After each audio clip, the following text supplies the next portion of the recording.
네, 안녕하세요. 안녕하세요. 네, 반갑습니다. 네. 자, 오늘 이제 우리가 공부해야 될 과목이 부동산 학 개론인데, 먼저 이제 어떤 건지 잠깐 이야기 좀 하고 한번 시작을 할게요. 자, 이제 부동산은 이제 뭐 토지 건물을 흔히 부동산이라고 하잖아요. 토지 건물을. 그래서 이제 첫 번째는 이 부동산 학개론이라는 것은 우리 사람이 부동산 속에서 살아가는 사람 사는 이야기다라고 이렇게 흔히 이야기해 볼 수 있어요. 어디 볼까요? 시험에 이제 나오는 지문들을 가지고 바로 한번 해볼게요. 시험에 나오는 것들. 첫 번째, 위험이 큰 일을 시키면, 위험이 적은 일보다 위험이 큰 일을 시키면 그에 대한 보상 수익은 커지겠어요, 작아지겠어요? 곱게 자라서 위험한 일 한 번도 안 해봤나? 그러니까 위험이 클수록 그에 대한 보상 수익은 커진다, 작아진다? 커지겠죠. 그러니까 위험이 클수록 그에 대한 보상 수익은 당연히 커진다. 당연하겠죠. 그렇죠? 네. 두 번째. 자, 이자율이 인상된다면 어디? 주택담보대출 금리가 높아지면 주택 수요는 증가하겠어요? 감소하겠어요? 감소하죠, 당연히. 금리가 비싸지면 주택 수요가 감소하겠죠. 그러면 결국 주택 가격은 앞으로 상승할까요? 하락할까요? 수요가 감소하면. 사람들이 안 살려고 하면 집값이 떨어지겠죠. 그렇죠? 그러면 주택 가격은 하락한다. 하락한다. 어디? 고소득층하고 저소득층이 있어요. 그러면 고소득층은 돈이 많은 사람이고 저소득층은 돈이 없는 사람인데, 그러면 우리 시험에는 고가주택, 저가주택이 나오거든요. 그러면 고가주택하고 저가주택은 한 동네에 섞여 있어요? 떨어져 있어요? 떨어져 있죠. 그래서 고소득층의 주거지역과 저소득층의 주거지역은 서로 분리돼서 입지한다. 제 말 맞죠? 맞죠? 이건 지금 공부를 했냐 안 했냐고 무관한 그냥 우리 주변에 살아가는 이야기니까. 다음.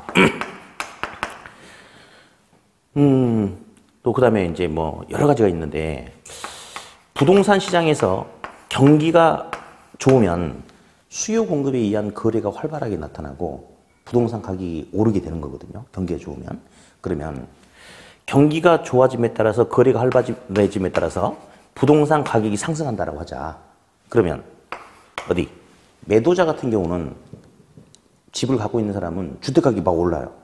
그러면 주택을 더 빨리 처분하려고 해요? 늦게 처분하려고 해요? 그치? 늦게 처분하려고 하고 오히려 매물이 들어가 버려요. 반면에 돈 가지고 주택을 사려고 하는 사람은 계속 주택 가격이 오르면 더 오르기 전에 얼른 사려고 합니까? 맞죠? 그러면 경기가 좋아지고 가격 상승이 계속 이루어지면 시장에서 매수자 숫자는 많아져. 더 가격이 오르기 전에 얼른 사려고 하는. 반면에 주택을 팔려고 하는 매도자 숫자는 적어져요. 적어져. 그러면 어디? 매도자 수가 적고 매수자 수가 많다. 그러면 누가 더 유리할 것 같아요? 거래할 때. 그렇지. 우리 싸울 때는 사람 숫자가 많은 쪽이 유리하죠. 당연하죠. 근데 부동산 거래할 때는 숫자가 적은 쪽이 유리하죠. 살려는 사람들은 많아. 근데 팔려는 매물은 적어. 그러면 시장이 거래가 누구 중심의 거래가 이루어지냐면 매도자 중심의 시장이 된다라고 이렇게 이야기를 해요. 그래요. 우리가 이게 전부 다 시험 문제예요. 전부 다. 전부 다 이게 시험 문제거든요. 그러면 오늘 지금 우리가 처음 공부를 하는데, 처음 공부를 하더라도 다 우리 주변에서 일어나는 일이니까 알아듣겠죠. 그렇죠? 이런 걸 다루는 게 바로 우리 부동산 학개론이에요. 그래서 부동산 학개론은 부동산이란 공간 속에서 인간이 살아가는데 이제 경제활동이죠. 인간이 살아가는 사람 사는 이야기를 학문적인 측면에서 풀어놓은 거. 그걸 갖다가 부동산 학개론이다라고 그렇게 이야기를 합니다. 두 번째. 이제 여기는 학원이니까, 학교가 아니고 학원이니까 공부를 열심히 해가지고 최종 목적은 당연히 뭐겠어요? 그치, 합격이겠지, 합격. 최종 목적은 합격이에요, 합격. 합격을 해야 된다. 그러면 합격을 하기 위해서는 우리가 또 한번 생각해 봐야 될 게 있어요. 우리 보면 몇 점 이상 맞으면 합격이다. 이건 들으셨죠? 몇 점이래? 그렇지. 60점. 60점. 60점만 맞으면 합격 기준 주겠다는 거예요. 60점만 맞으면. 예. 할 수 있을 것 같아요? 근데 이제 처음에 공부하기 전에는 야, 씨, 60점 저까지 거? 예, 맞아요. 사실은 뭐 100점 중에 60점이라는 것은 너무 어려운 점수는 아닌데 자, 이제 잠깐 봅시다. 근데 또 이런 거 있어요. 이게 옛날 우리가 학교 다녔을 때 그 점수 생각하시면 안 돼. 노력을 해야지 60점이 나오는 건데 이제 잠깐 볼게요. 그럼 이제 60점을 맞으면 합격을 한다? 그러면 어디 볼래요? 한 과목당 40문제씩 시험에 나와요. 40문제. 그러면 40문제가 시험에 나오는데 이게 100점이래. 한 문제당 2.5점이 되거든요. 그러면 60점을 맞고 합격하려면 40문제 중에 24문제를 맞춰야지만이 우리가 간절히 원하는 합격을 할 수가 있어요. 이렇게 40문제 중에 24문제를 맞춰야지. 그런데 이제 역으로 한번 생각을 해보면 그러면 60점이 합격 점수라고 그랬죠? 네. 근데 뭐 지금은 이제 뭐 첫 수업 하자마자 벌써 합격이란 말을 꺼내기도 민망한 상태인데 근데 앞전 시험 봤잖아요. 저번 주에 이게 앞편에 공부한 학생들. 그러면 이제 합격을 하고 난 다음에 이제 동문회도 만들어주고 그래요. 합격자 모임도 만들어주고 그러는데 어떤 학생이 합격자 모임에서 제일 큰 소리 친지 아세요? 그래, 60점이야. 예. 보면요. 정말 우리가 1차가 부동산 학개론하고 민법 있죠? 근데 보면 꼭 학원에 한두 명씩 있어요. 학개론도 60점, 민법도 60점. 가지고 평균 점수 정확하게 60점 맞고 합격하는 합격생이 있거든요, 정말로. 그러면 이런 학생은 만약에 마킹하다가 재치기가 잘못 나가지고 엉뚱한 데 찍었다 그러면 시험에 떨어질 사람인데 딱 60점이니까 얼마나 대단합니까? 그러면 합격자 모임 때 야, 나 평균 점수 딱 60점으로 합격했어! 라고 하잖아요. 그럼 모든 사람이 다 축복을 해줘요. 야, 넌 정말 대단하다. 넌 이제 운빨이 정말 대단하다. 너 돈 많이 벌겠다. 이렇게 하거든요. 근데 합격자 모임 때 어떤 학생이 요거도 먹냐면 야, 아씨, 이번에 95점을 목표로 했는데 92.5점밖에 안 나왔다. 이런 소리 하잖아요. 그럼 재수없다는, 저 재수없는 XX 이런 소리 들어. 그러니까 점수는 말이죠. 점수는 학원 내에서 공부하는 과정에서는 점수가 많이 나면 좋아. 근데 합격하고 난 이후에 고득점 나오는 사람은 재수없다라는 소리를 들어요. 네. 그러니까 딱 60점만 맞으면 맞고 합격하는 게 가장 좋은 점수가 되겠죠. 그러면 다시 60점 맞으려면 40문제 중에 24문제를 맞춰야 되는데 반대로 해석해 보면 40문제를 다 맞추지는 않아도 돼요. 몇 문제를 틀려도 되나요? 그렇죠. 16문제는 틀려도 합격을 한다 이겁니다. 그러면 공부를 할 때 어떻게 가야 되냐면 여기다 맞춰서 가야 돼. 여기다 맞춰서.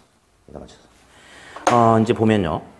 그 시험에 이제 난이도 뭐 상, 중, 하다 이렇게 예를 들어서 구분 한번 해본다면 대체적으로 난이도 상 문제는 한 15점에서 20점 정도. 요 정도가 난이도 상이고 한 40점 정도는 40%는 난이도 중이고 난이도 하가 40 내지 45%가 이렇게 출제가 돼요. 근데 사실은 이제 우리 시험에서는 난이도 상중하를 구분하기 굉장히 힘든데 그래요. 난이도 상은 어떤 걸 난이도 상이라고 그러냐? 문제를 푸는데 보자마자 답이 안 나와. 바로 생각을 해봐야 되는 거. 그래서 시간이 좀 걸리면 난이도 상. 그리고 계산 문제가 있어요. 우리 학교론에. 계산. 그 학교 다닐 때 수학 있죠. 뭐 그런 건 아닌데 그래도 계산하는 문제가 있거든요. 예. 그래서 계산 문제 중에서도 아주 쉬운 것도 있어. 이런 것도 시험에 나와요. 10분의 20이 얼마냐? 얼마예요? 상태가 안 좋으신 분들 좀 있네. 좀 어렵나? 인데. 그럼 요거는 못 풀겠네, 보니까 분위기가. 시험에 요것도 나왔거든. 5분의 7은 얼마냐? 이건 너 어렵겠다. 이건 좀 어렵죠? 이거 얼마야? 1점까지밖에 대답 못 하네. 1.4죠? 요런 것도 한 문제예요. 근데, 숫자가 엄청 많아. 예. 그래가지고, 이거 푸는데, 막 5분 걸리는 문제도 있어요. 요것도 한 문제예요. 그러면, 그럼 있잖아요. 어쨌든 이런 것들이 이제 난이도 상이라고 그래. 그러면 보세요. 공부를 할 때 철저하게 확률에 맞춰가지고 합격 점수에 맞춰서 해야 돼. 만약에 나는 이것저것 꼼꼼히 열심히 공부를 해가지고 합격을 하겠다. 그러면 난이도 상, 중, 하를 모두 다 다뤄버리잖아요. 그러면 낭패. 공부량도 엄청 많아지고 실제 시험장에서 시간이 부족해가지고 떨어져 버리는 그런 사태가 벌어질 수가 있어요. 근데 우리는 40개 중에 무려 16개를 틀려도 합격할 수 있는 시험이에요. 그러니까 시험에 어떤 문제는 2, 3년에 한 번 또는 매년 나오는 문제들이 있어요. 뭐 그런 것도 열심히 하는 거야. 똑같이 나오니까. 근데 어떤 거는 15년에 한 번, 뭐 10년에 한 번 나올까 말까 뭐 이런 것들이 있어요. 그런 것들은 열심히 하면 돼요, 안 돼요? 안 돼요. 맛만 보고 싹 넘어가 버리고 그런 식으로 가야 돼. 그래가지고 난이도 상과 관련돼서는 버리는 거예요. 버리면서 나중에 문제 풀이할 때 개념만 정도 한 번씩 들어보는 거야. 왜 버리냐면요. 이거는 내가 할 수 있다 하더라도 하면 안 돼. 왜? 시간을 많이 뺏어먹고 그러기 때문에. 그러면 결국은 난이도 중하만 가지고 계속 반복을 해주면 합격할 수가 있어요. 특히 이제 뭐 오늘은 부동산 학개론이고 뭐 내일부터는 뭐 다른 과목이 있는데 다른 과목들은 다 법과목이에요, 법과목.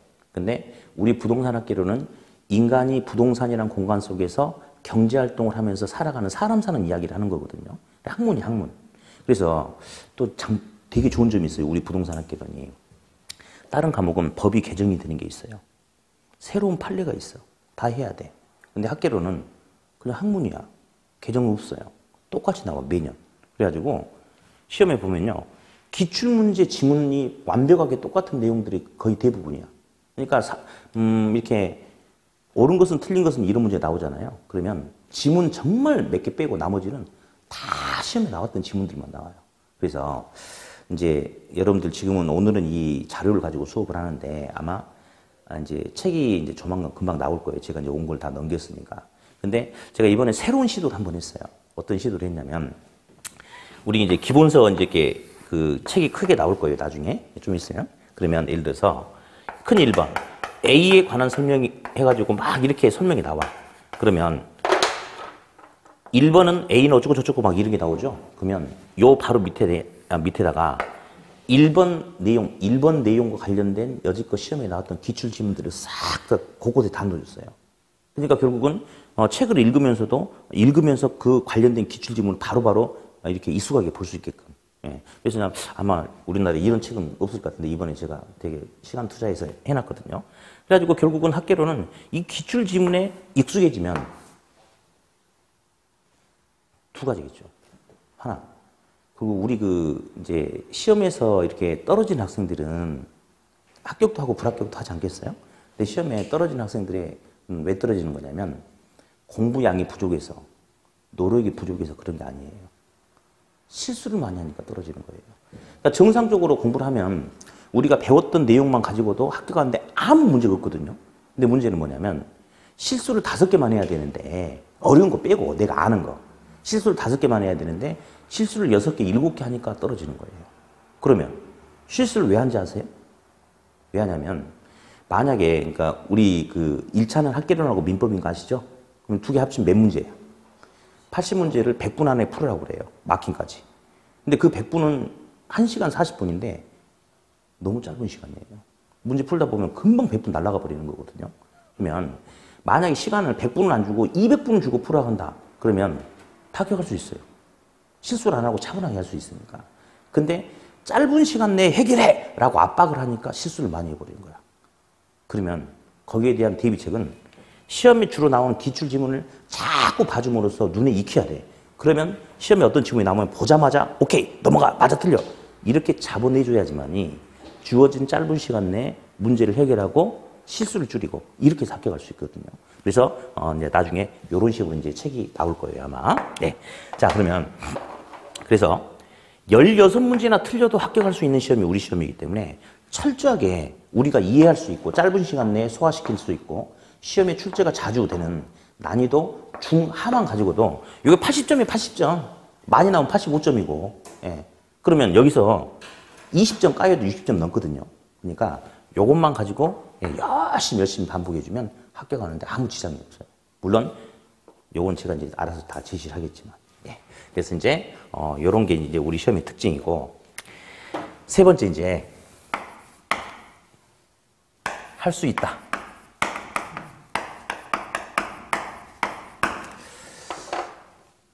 매년 합격생이 한 15,000, 18,000명 정도 나와요. 전국에서. 그러면 15,000, 18,000명이면 엄청난 숫자 아닌가요? 그렇죠? 내가 도대체 뭐가 부족해서 15,000명, 18,000명 안에 못 들어가겠습니까? 다 할 수 있거든요. 근데 이제 할 수 있긴 있는데 하나 조심해야 될 게 있어요. 이제 처음에 이제 공부를 시작할 때는 뭐 한번 해볼까 뭐 이까짓 거 뭐 이런 생각을 하고 왔어요. 그랬는데 한 주, 두 주 지나다 보니까 뭐 다른 과목에 뭐 모르는 소리가 나오고 그러다 보니까 이건 아닌데 내가 생각했던 거하고 다른데 내가 과연 할 수 있을까? 그러다가 한 주 또 지나면 에이씨 안 해. 이런 학생들이 태반이에요. 그러면 학원들마다 보면 11월 달, 12월 달에 이제 한번 해보겠다라고 학원 등록을 해. 여름은 끊어. 그래 놓고 1월 달에 환불하는 학생들이 엄청 많아요. 왜냐? 그 학생은 마치 운전면허증이라고 생각하고 온 거야. 근데 사실은 시험을 보는데 우리나라에서 단일 시험 중에 합격자가 가장 많은 시험이 요거 아니겠어요? 그렇죠? 자격시험에서는. 근데 그러려면 뭐 이제 아주 어려운 시험은 아니지만 그래도 우리가 이제 이렇게 학교 졸업하고 나서 전문적으로 공부도 하지 않았고 또 생소한 영역을 배우기 때문에 나름대로 노력을 해야 되는데 일부 학생들 보면 그냥 운전면허 시험인 줄 알고 그냥 대충 보면 합격하겠지 이런 생각을 하기 때문에 한번 해봤다가 한두 달 지나면 이게 아닌가 보다 하고 이제 포기하는 학생들이 있는데 여러분은 그렇게 안 하실 거죠? 눈빛을 보니까 포기할 학생들이 있는 것 같은데 포기하지 않으면 돼요. 포기하지 않으면. 그래서 배웠던 내용들 뭐 반복하고 그러니까 이제 그 과정 자체는 힘들어. 왜냐? 우리가 모르는 내용을 하니까. 근데 중간에 포기하지 않고 끝까지 가면 합격하는데 크게 지장이 없어요. 본인이 열심히만 해주면. 예. 자, 그래서 이제 수업 시작하기 전에 오늘 일단은 부동산 학개론의 특징과 당부 말씀 좀 드렸고, 그 다음에 이거 좀 볼까요? 이 한 페이지짜리. 자, 거기 보니까 이제 부동산 학개론의 세부 목차 분석이 있는데요. 이제 여기 가지고 뭐 볼펜으로 체크해라 마라 이런 게 아니고, 이제 우리가 이제 앞으로 배워갈 건데, 어떤 내용들을 배워갈 건지 그냥 한번 가볍게 대화를 한번 해보자. 학생, 이거예요. 없어? 그러면 얼른 밖에 나가서 받아오면 좋겠다. 다 있죠? 작성 배워. 예. 들어올 때까지 수업 진도 안 나가고 있을게요. 기다리세요. 자. 그 이제 요거 가지고 이제 한번 어떤 내용을 가지고 이제 할 건지 한번 잠깐 이야기를 해볼 텐데, 근데 이제 이게 있어요. 여러분들 지금 11월 달, 12월 달은요, 절대 복습 같은 것도 하지 마세요. 제가 솔직히 다른 과목은 잘 모르겠는데, 부동산 학개론은 지금 복습을 하면 오히려 안 좋아요. 안 좋아. 그리고 저도 강의를 꼼꼼히 하고 하면 안 돼. 그냥 어떤 전체적인 흐름이라든지 용어라든지 사례 이런 걸 지금 들어보는 게 중요한 거지 복습 같은 거는 지금 아무 의미가 없어요. 왜 그런지 아세요? 우리 보면 자기의 학습 능력, 그러니까 자기가 이렇게 학습하면서 받아들일 수 있는 능력을 보여주는 뭐 그릇이 있다고 합시다. 그러면 처음에 공부할 때 자기 그릇은 이거밖에 안 돼, 이거밖에. 근데 똑같은 내용을 2달 후에 배우잖아요. 그럼 스스로 뭔가 이해가 되는 게 있어. 그러면 그 다음에는 그릇이 이렇게 커져. 그리고 나서 2달 후에 또 배우면 그릇이 이렇게 점점 커지는 겁니다. 그럼 지금은 있잖아요. 딱 이 상태이기 때문에 뭔가를 제대로 막 뭔가를 집어넣으려고 하면 오히려 부작용이 생겨. 그러니까 지금 있잖아요. 그냥 듣고 흘려버리고, 사실 이제 오늘 이제 첫 우리 공부를 하는데 진짜 힘든 게 뭐냐면 이 딱딱한 의자에 앉아있는 자체가 힘들지 않나요? 힘 안 들어요? 괜찮아요? 그런데 이때는 힘 안 드냐고 물어보면 힘들다라고 이야기를 해야지 괜찮다고 이야기하면 안 돼요. 아, 그렇지. 세상은 다 그렇게 사는 거예요. 힘들죠? 근데 앉아있기만 하면 되는 게 아니고 선생님이 이야기하는 걸 귀담아 들어야 되는 거예요. 근데 이제 이게 있네? 저 선생님은 우리가 처음 본 사람이에요. 우리 가족은 자주 봤던 사람이고 우리 가족의 목소리는 귀에 잘 들어오거든요. 근데 낯선 선생님하고 수업하면 저 목소리는 처음 들어보는 목소리예요. 익숙하지 않아. 그런 거 적응하는 데만 해도 한 달 걸리거든요. 그러니까 지금은 이게 들어와서 선생님 목소리 적응하고 앉아있고 공부하는 분위기 뭐 이런 걸 익힌다라고 가볍게 생각을 하세요. 라고 이야기를 했더니 가볍게? 그러면 다음 주에 안 나와도 되네. 이런 말도 안 되는 행동을 하시면 안 되고. 예. 자, 어디 잠깐 몇 가지 봅시다. 첫 번째 큰 1번 보니까 부동산학 총론인데 요거는 이제 그 부동산학이란 게 어떤 것이고 부동산은 어떤 것이고 또는 부동산의 특성은 어떤 것이냐 뭐 이런 것들에 대해서 이야기를 하는 건데 시험에 한 두세 문제 정도 나오는데 너무너무 감사해요. 얘가. 왜 감사하냐면 난이도 전부 다 합니다. 100% 다 기출문제만 나오거든요. 그래서 이제 참 감사하죠. 예. 다음 이제 2번 부동산 경제론, 부동산 시장론이 있는데 요거 두 개 합치면 거의 10문제 가까이 나오거든요. 예. 아주 이제 중요한 부분인데 먼저 경제론에서 큰 1번 수요 공급. 자, 수요 공급은 좀 이따 하겠지만 수요 공급이라는 소리는 들어봤죠? 돈 주고 물건을 사려고 하는 사람이 수요야. 돈 받고 물건을 제공해 주는 사람이 공급이야. 예. 그래서 수요 공급자의 어떤 행위에 의해서 시장에서 어떻게 가격이 결정되는지 뭐 이런 것들을 가지고 이야기를 하는데 어디 잠깐 봅시다. 수요가 증가하면 가격은 상승하겠어요? 하락하겠어요? 수요가 증가하면 가격은 상승하죠. 지금 너무 심각한 표정 짓지 마세요. 뭐 엄청난 대단한 공부를 하고 있는 게 아니에요. 아니 살려는 사람들이 많으면 가격이 오르는 거지 뭐. 예. 자, 다시. 그러면 공급이 증가하면 가격은 하락하겠죠. 예, 그런 것들 다루는 부분이 수요 공급이고. 다음. 인플레이션이란 건 우리 시험에 이제 상당히 중요한데, 이렇게 이번 시험 같은 경우 거의 5문제에서 인플레이션의 개념이 좀 들어가서 나왔거든요. 그러면 인플레이션은 중요하니까 한번 개념 좀 잡아볼까요? 자, 칠판 이 볼게요. 1,500원이라는 돈이 있어요. 자, 1,500원이라는 돈의 가치를 알아보려면 이 1,500원 가지고 물건을 사보면 알아볼 수 있어요. 물건을 사보면. 그러면 예를 들어서 아이스크림, 막대 아이스크림이 있는데 하나에 500원이래요. 500원. 그러면 1,500원이면 막대 아이스크림 몇 개 살 수 있나요? 3개 살 수 있겠죠? 3개. 그래서 하나, 2개, 3개. 예, 그래요. 요걸 갖다가 1,500원이란 돈의 가치, 화폐의 가치 또는 화폐의 구매할 수 있는 힘이다 해서 구매력이다 라고 그렇게 이야기를 하거든요. 근데 인플레이션은 어떤 거냐면 이 500원짜리 아이스크림이 가격이 750원으로 가격이 비싸죠. 그럴 수 있죠. 그럴 수 있죠. 그러면 아까 전까지만 해도 1,500원이라는 돈 가지고는 아이스크림을 3개를 살 수가 있었는데 이제는 몇 개밖에 못 사요. 2개밖에 못 사죠. 그러면 물가가 오름에 따라서 돈에 쓸 수 있는 힘이 작아졌죠? 그렇죠? 이게 바로 인플레이션이에요. 그래서 인플레이션은 물가가 상승함에 따라서 화폐 가치가 하락하는 거. 그걸 갖다가 인플레이션이다 라고 그렇게 한다는 거. 네. 다음. 이제 3번 보니까 부동산 경기란 게 있어요. 예, 경기. 경기가 좋다 나쁘다 이런 소리겠죠. 부동산 경기는 좋아졌다가 나빠졌다가 좋아졌다가 나빠졌다가 이런 모습이 반복이 된대. 그러면 시장에는 수요 공급이 있는데 수요 공급에 의한 거래가 원활하게 나타나면 경기가 좋다라고 이야기해요. 수요 공급에 의한 거래가 원활하지 않고 그러면 경기가 안 좋다. 이런 흐름 속에서 어떤 모습이 있는지 물어보는 게 이제 경기 변동이 되겠고요. 다음. 오른쪽에 이제 큰 3번 보니까 부동산 시장 이론이 있는데요. 거기서 두 번째 시장 분석이라는 소리 있죠. 시장 분석. 그 두 번째에서 그 양가로 2번에 보니까 주거분리라는 말이 있어요. 주거분리. 자, 아까 우리 이제 이런 소리 들어봤죠. 고소득층은 돈이 많은 사람이야. 그래서 좋은 주택, 고가 주택에 살고 저소득층은 돈이 적은 사람이니까 저가 주택에 살아. 그러는 것이지. 고가 주택과 저가 주택이 서로 섞여 있지 않다 이거지. 그래서 고가 주택 지역, 저가 주택 지역이 서로 떨어져 있다. 그런 것을 주거분리다. 그러면 어디? 이 주거분리는 정부가 시킨 거예요? 소득의 문제예요? 소득의 문제죠. 그래서 자기 소득 수준이 높으면 좋은 지역에 살고 소득 수준이 낮으면 안 좋은 지역에 살고 뭐 그런 것들 다루는 부분이고요. 그다음 3번 보니까 부동산 입지 및 지대 이론이라는 것은 공장이라든지 상가는 어떻게 입지를 해야 되느냐 뭐 이런 것들. 다음 지대가 뭐냐면 토지 임대료를 지대라고 그래요. 토지 임대료를. 자, 토지 임대를 뭐라 한다?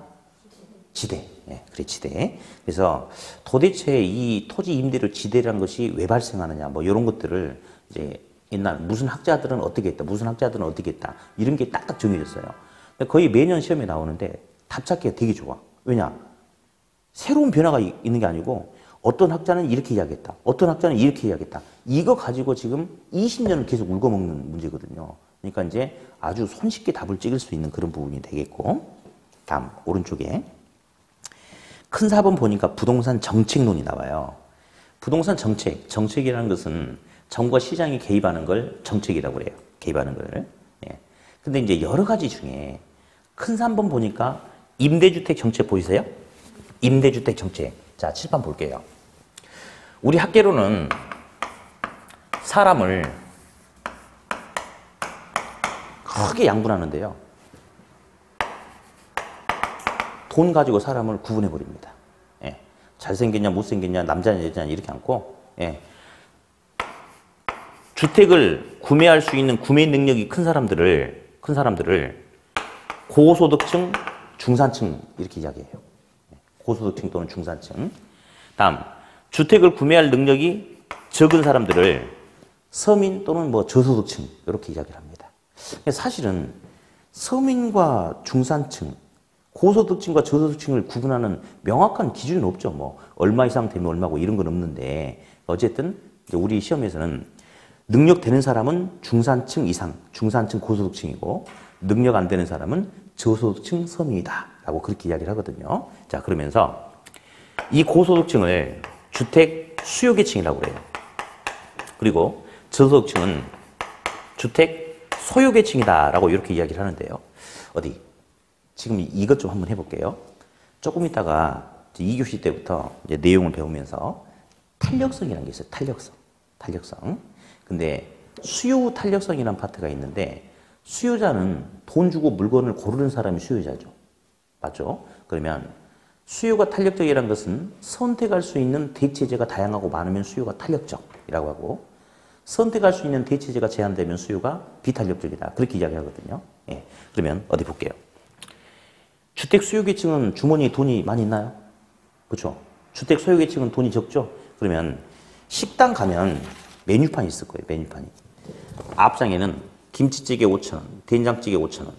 그 밑에 보니까 갈비탕 8,000원. 불고기 백반 얼마. 이런 식으로 있어. 그러면 메뉴판 D장으로 넘기면 넘길수록 금액이 작아져. 커지죠. 그러면 주머니에 5,000원 있는 사람은 메뉴판 보고 D장 넘기면 돼야 안 돼? 뭔 말인지 몰라요? 넘기면 안 되지. 왜냐, 6,000원 있는데 어딜 넘겨. 그냥 첫 장에 있는 거 그거만 사야지. 그러면 선택할 수 있는 대체제가 많아, 적죠. 그래서 비탄력적이라고 이야기해요. 근데 주머니에 50만 원 가지고 있는 사람은 메뉴판 아무거나 다 넘겨도 상관없어요? 맞죠? 그러면 선택할 수 있는 대체제가 많으니까 탄력적이다 라고 그렇게 이야기를 해요. 예, 나중에 또 배울 거고. 자, 그러면 이렇게 해서 이제 고소득층, 저소득층이 갈리는데, 우리 시험에서 주로 나오는 게 임대주택 정책이라는 게 있어요. 그러면 임대주택 정책은 주된 대상자가 주택 수요계층일까요? 주택 소유계층일까요? 그치? 능력 안 되는 주택 소유계층을 대상으로 하는 게 임대주택 정책이에요. 그러면 어디? 주택 소유계층을 대상으로 하는 임대주택 정책은 결국 이렇든 저렇든 방법의 차이는 있겠지만, 현재보다 저소득층 임차인이 부담하는 임대료 부담이 커지게끔 하는 효과, 작아지게끔 하는 효과.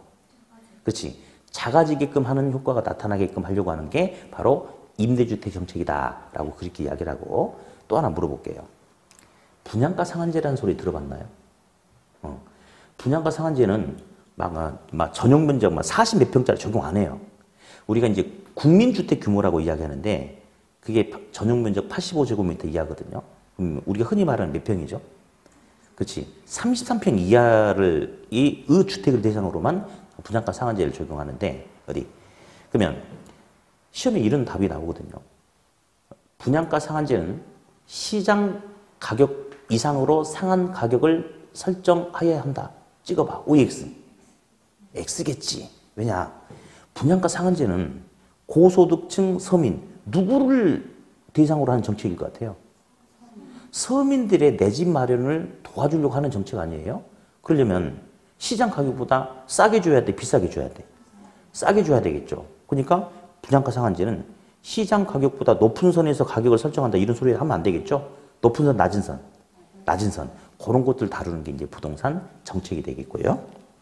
다음 이제 저 밑에 밑에 하단부에 보니까 큰 5번에 부동산 투자 이론 나오죠. 투자 이론. 그래서 투자의 위험과 수익 이란 말이 있나요? 투자의 위험과 수익. 자, 이제 우리가 배우는 투자 이론은 현재 시점에서 저 부동산을 산다면이거든요. 현재 시점에서 부동산을 산다면 어디? 그럼 부동산을 지금 샀어요, 안 샀어요? 아직 안 샀어요. 현재 시점에서 산다면 어떻게 될 것인가 이건데 어디 한번 찍어봐요. 그러면 시장 가치라는 용어가 있고 투자 가치라는 용어가 있어요. 그러면 요 토지가 있는데 이 토지의 시장 가치가 10억이래요. 시장 가치라는 것은 현재 시장에서 거래될 수 있는 가격을 시장 가치라고 그래요. 교환 가치. 투자 가치는 7억이래요. 투자 가치라는 것은 현재 시점에서 투자자가 자기 관점에서 분석하는 가치를 투자 가치라고 그래요. 어디? 투자 가치보다 시장 가치가 더 크나요? 아니, 지금 이 상황에서는. 그리고 너무 그렇게 심각한 표정 짓지 마세요. 왜? 뭐 심각하게 공부 열심히 하려고? 너무 심각하게 표정 하지 마세요. 아니요, 오시라고요. 예, 쳐다보지 마세요. 여기 보세요. 자, 그러면 시장 가치가 투자 가치보다 지금 크잖아요. 이런 경우에는 투자자는 투자를 할 것 같아, 안 할 것 같아? 그렇지, 똑똑하네. 안 하죠. 왜냐면요. 우리가 배우는 투자 이론은 부동산을 샀다, 안 샀다? 아직 안 샀다, 산다면이야. 만약에 내가 투자해서 가지고 있는 내 토지의 시장 가치라면 큰 게 좋아, 작은 게 좋아? 네, 사시오. 네. 참 이게 매년 이제 이런 게 반복이 되는데 이 강의하면서 제일 편한 시기 언제냐면 9월달, 10월달이에요. 왜냐하면 10월달에 시험 보잖아요. 그러니까 그 전까지 학생들이 열심히 공부를 해요. 그래서 9월달, 10월달 때는 이거 뭐예요? 제가 설명하는 게 아니고 확인만 하는 거예요. 그럼 틀리면 뭐라고 욕 한번 얻어먹고 맞으면 잘했다고 하고.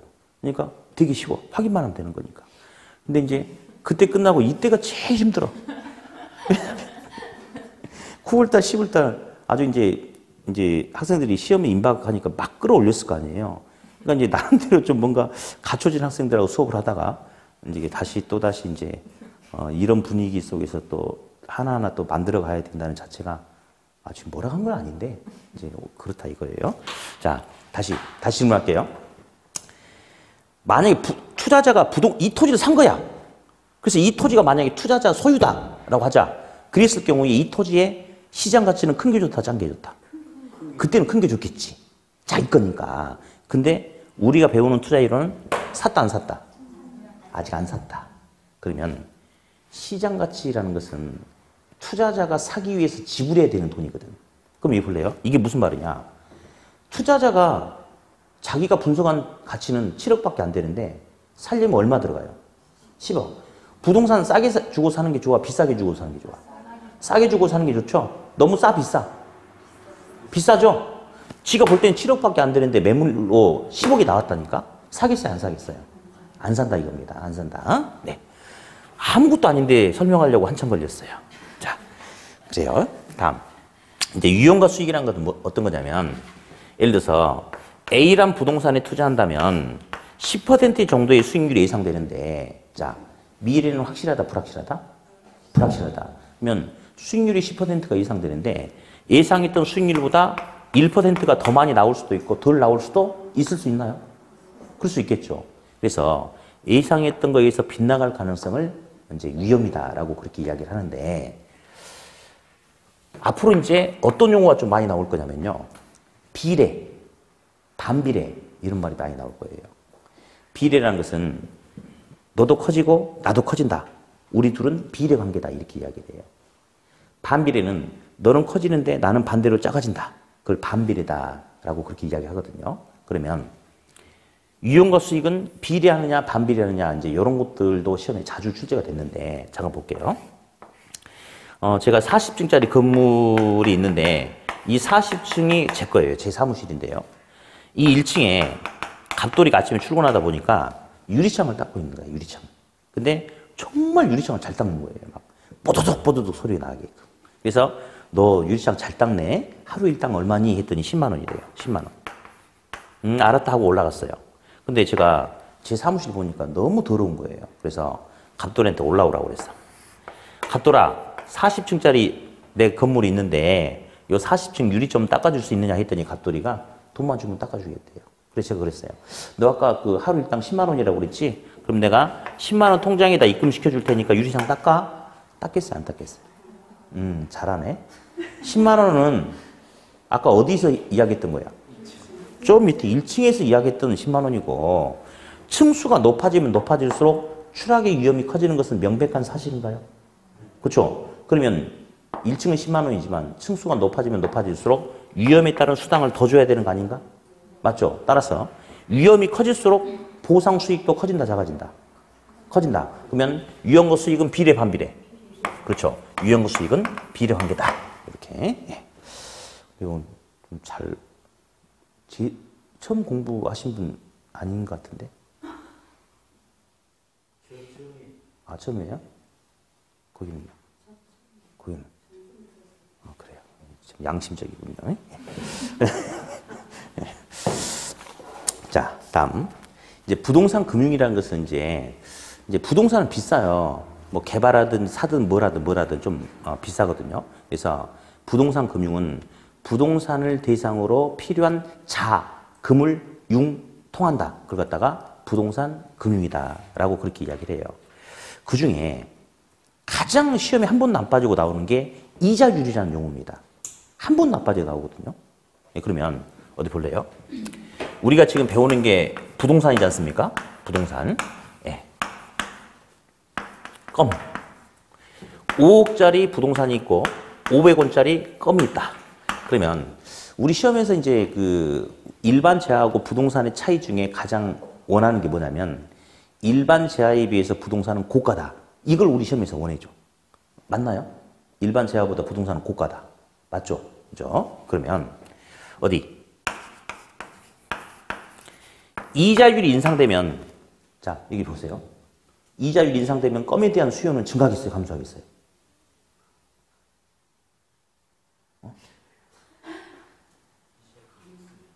그러니까 이자율이 비싸지면 대출 금리가 높아지면 500원짜리 껌에 대한 수요는 증가한다, 감소한다?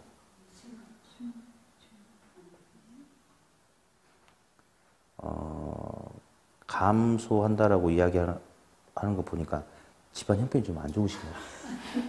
그러니까 500원짜리 껌 살 때도 대출 끼고 사나 봐. 뭐 어떻게 하냐? 끝날 때 다 100원씩 내세요. 도와주게. 자, 보세요. 일반 차는 가격이 싸요. 그러니까 시장 금리의 영향을 크게 안 받는 게 보통의 상황이에요. 근데 부동산은 가격이 싸요, 비싸요? 비싸죠. 그러니까 시장의 이자율 상황과 아주 밀접한 영향을 받아야 안 받아요? 받죠. 그러니까 부동산은 고가니까 많은 자금이 필요하니까 우리 시험에서 단 한 번도 이자율의 개념이 생략될 수도 없고 생략되지도 않고 무조건 시험에 나와요. 시험에 나와요. 그래서 나중에 이자율 배울 때는 좀 잘 좀 들어둘 필요가 있겠죠. 다음. 이제 또 부동산 금융에서는 어떤 특징이 있냐면 이제 어떤 이론적인 내용도 나오는데 혹시 그 주택담보대출 중에 보금자리론이라고 들어봤죠? 안 들어봐도 뭐 상관없는데 그런 게 있고 또 이제 우리 어르신들이 이렇게 직장 생활을 안 하니까 이제 소득이 발생하지 않아. 그래서 현재 살고 있는 주택을 은행에 담보로 잡히고 자기가 죽을 때까지 그 주택에 살면서 연금을 받는 것도 있어요. 주택연금이라고. 모를 수도 있어요. 나중에 다 이제 배워갈 거예요. 그래서 특징 중에 또 하나가 부동산 금융에서는 부동산 금융과 관련된 실제 금융 상품 있죠. 그 상품의 어떤 개요 이런 것도 좀 이제 언급이 되고 그런 것들이 좀 있고요. 다음 큰 7번 부동산 개발 및 관리론 이게 있는데 자 어디 볼게요.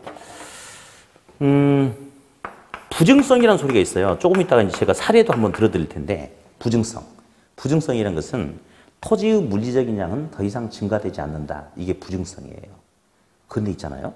근데 어느 나라든 어느 국가든 핵심 기능은 도심 중심부에 다 집중이 돼 있어요. 교육이라든지 상업시설이라든지 뭐든지 집중이 돼 있거든요. 그럼 사람들이 다 도시 중심부로 자꾸 이렇게 들어오는 거죠. 수요가 증가해.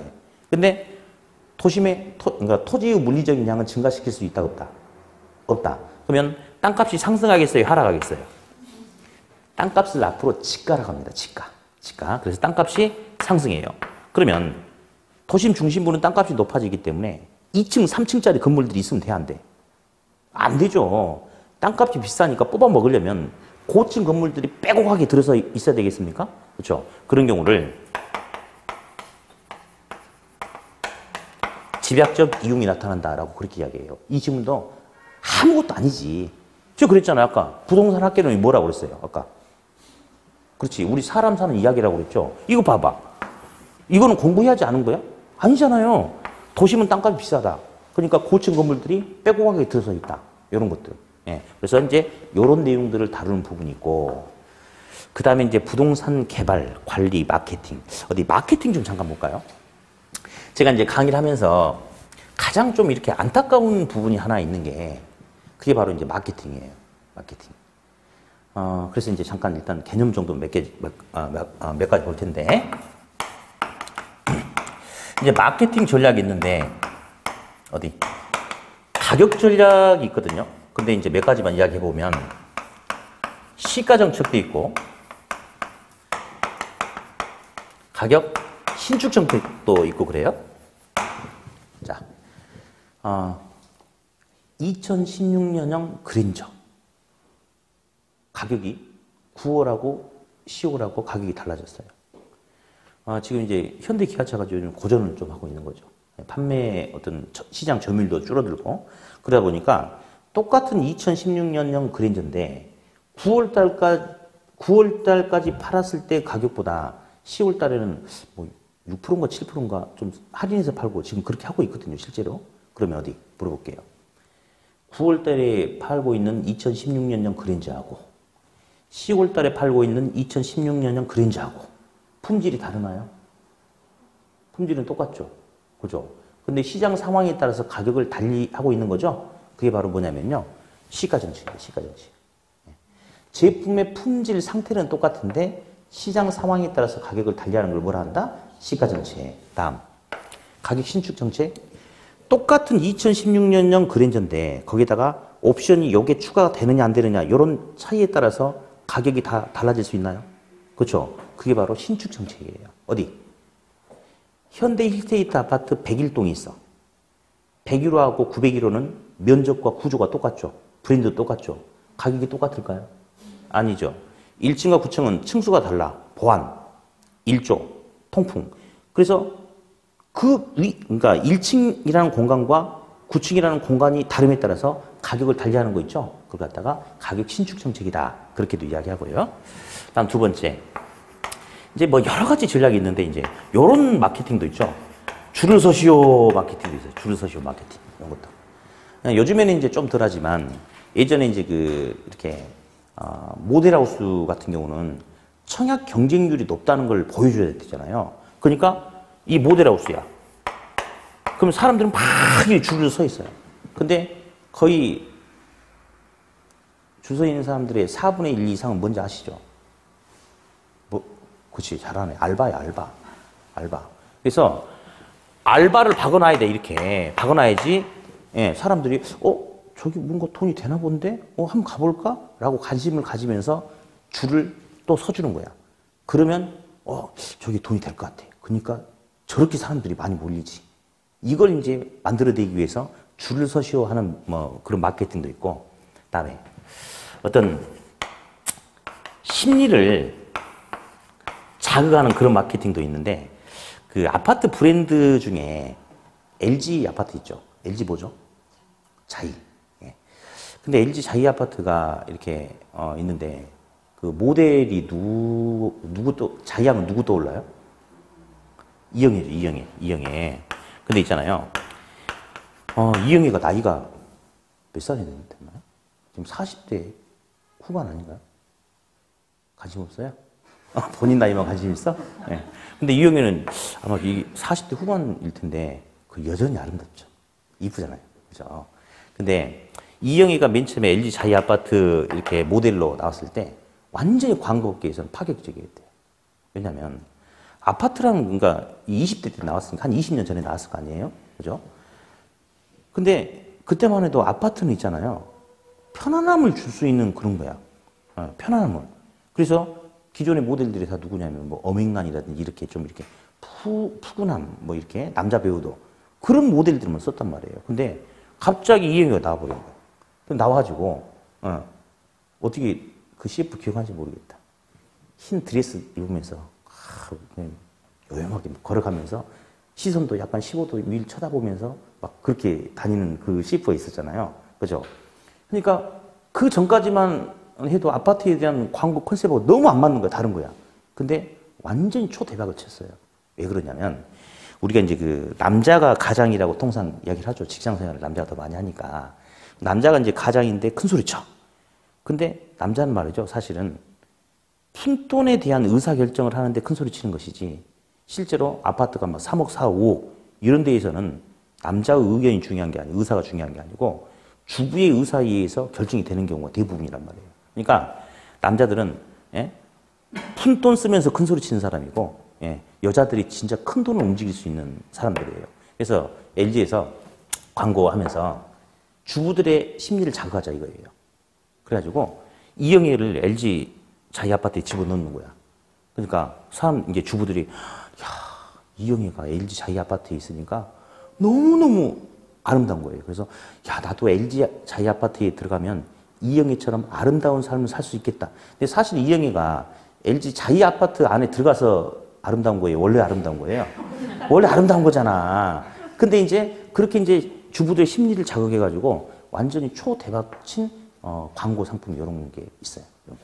그래서 이제 이런 것들을 다루는 게 마케팅 전략인데 개인적으로 너무너무 안타깝고 아쉬운 게 뭐냐면 실제로 이제 공부 끝나고 나서 뭐 부동산을 일하든지 무슨 일을 하든지 이 마케팅 파트가 진짜 실무에서 도움이 많이 되거든요. 근데 시험은 한 문제밖에 안 나와요. 그리고 게다가 꼭 시험에 나온 자리 그 자리에서만 나오는 거야. 그러니까 제가 여러분 이거는 나중에 실무하시면서 도움이 굉장히 되니까 제가 수업을 많이 할게요 이러면 안 돼요. 여기는 있잖아요. 학원이에요, 학원. 그래서 공부를 배우고 나서 나중에 머릿속에 남냐 안 남냐 이건 중요하지 않고 공부시켜서 합격증만 손에 지어지고 보내는 게 그냥 학원이거든요. 그러니까 그 이유는 책임지지 않는 거예요. 합격증만 손에 쥐어주는 거지. 그러니까 철저하게 강의를 할 때도 시험에 5문제가 나오는 파트하고 시험문에 1문제가 나오는 파트는 시험에 출제되는 문항수에 맞게끔 강의를 하는 거예요. 그러니까 이것도 뭐 이런저런 재밌는 이야기가 되게 많은데 안타깝게 또 못해요. 수업 시간에. 왜냐면 맨날 이쪽 부분 뭐 이런 데서만 나오거든요. 그러니까 그것만 가지고 다뤄. 그래서 좀 안타까운 부분이긴 한데 어쨌든 뭐 이런 것들이 마케팅 전략이고요. 다음 8번. 부동산 감정평가론이라는 게 있어요. 감정평가론이라는 것은 부동산의 가격을 알아보고자 하는 것을 감정평가론이라고 해요. 예. 그래서 어디 볼까요? 이 부동산의 가격이 얼마냐? 그걸 알아보는 게 감정평가인데 자, 잠깐만. 그 밑에 1번의 양가로 3번에 보니까 혹시 지역분석이라는 용어 보이세요? 응? 안 보이도 좋아. 그냥 읽어. 자, 무슨 분석? 시작. 지역분석. 자, 우리 이런 말이 있어요. 부동산은 움직이지 않는다. 부동성이래요. 따라서 부동산은 위치의 가치다. 이런 말이 있어. 부동산은 위치의 가치. 어디? 11평짜리 아파트하고 43평짜리 아파트하고 어떤 게 훨씬 더 비싸겠어요? 강원도 저기 산골짜기에 있는 43평 아파트는 2억 5천만 원이에요. 개포동 재건축 대상 아파트는 12억이야. 이런 경우 있어요, 없어요? 있죠. 누가 더 비싸? 아니야. 지역에 따라 달라. 같은 지역, 같은 동네라면 11평보다는 반드시 43평이 비싼 거예요. 근데 지역이 다르면 이런 상황이 나타날 수도 있어. 그래서 부동산은 지역에 따라서 위치에 따라서 가격이 달라진다 해서 위치의 가치다. 이런 표현을 쓰거든요. 그러면 감정평가는 부동산의 가격을 정확하게 알아보려고 하는 게 감정평가인데 부동산의 가격을 제대로 알아보려면 이 부동산을 둘러싸고 있는 주변 지역이 어떤 상태인지 지역 분석을 당연히 해야 될 것 같아요? 안 해야 될 것 같아요? 해야 될 것 같죠? 그러니까 시험에 중요할 것 같아요? 안 중요할 것 같아요? 중요할 것 같죠? 이제 이런 것들을 나중에 다룰 거고요. 다음, 큰 4번 보니까 저 맨 밑에 부동산 가격 공시 제도란 거 있죠? 저 밑에 몰라도 분위기상 대답을 해주면 참 좋을 텐데, 예, 그죠? 그러면 이제 오늘 그림으로 보는 부동산 학개론이라는 책 있죠? 요거 여기 보니까 막 그림도 있고 저 밑에 살이 쪽 빠진 남자도 보이시죠? 이게 저예요. 왜 아닌 것 같아? 딱 난데 나는 봐도 제가 사진을 이렇게 옆으로 쫙 밀어서 이제 만들어 놨는데요. 29페이지 펴보실래요? 부동산 가격 공시에도 네, 요거 펴놓고 잠깐 휴식했다가 할게요. 네.